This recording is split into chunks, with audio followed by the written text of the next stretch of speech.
You already know. You already know what the answer is without even being an expert in physical therapy, physiology, kinesiology, morphology, biomechanics. Like, you don't need to be an expert in any of those fields to just already have an opinion on if you were to put both of these bodies through the same exercise, which one would have a better outcome than the other, because we intrinsically already know how to read form and function.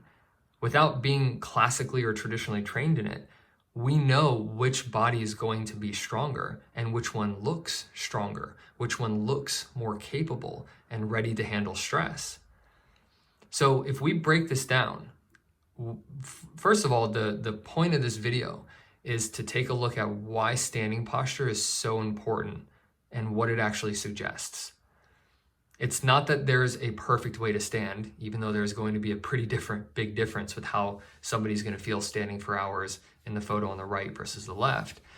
How you stand is really looking at your body at rest, right? You're not moving, you're at rest. So things are calm and still. And we get to see what happens when your body's at rest. Now, whatever body is happening at rest, that is the body that you're bringing into motion. That is the body that you're bringing through motion. So chances are, if we look at this photo here on the left, all of the load joints, the ankle, knee, hip, and shoulder, every loaded joint on the left side is elevated or rotated in a different position than its counterpart on the right side.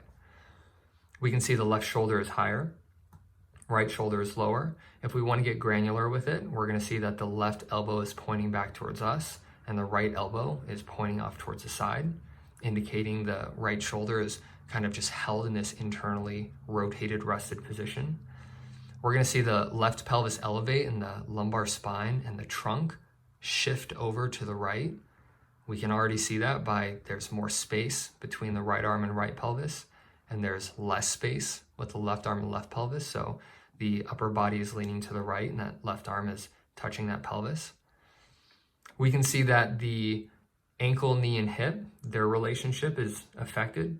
The ankle, if I were to draw this white line right up in between the middle of that ankle, we can see that it actually steps to the outside of the hip, and the knee is coming in between the hip and the ankle. So long story short, the left side's doing something different than the right.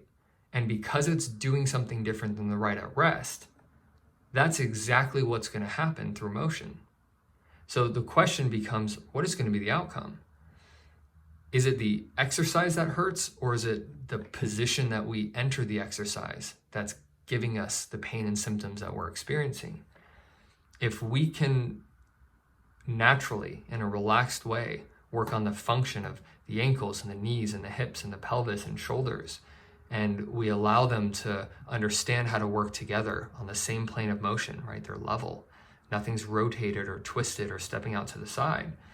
We're going to find that that body that we bring into motion is going to work significantly better. It's more optimal. It's predisposed to work better because you're not already at a threshold of compensation.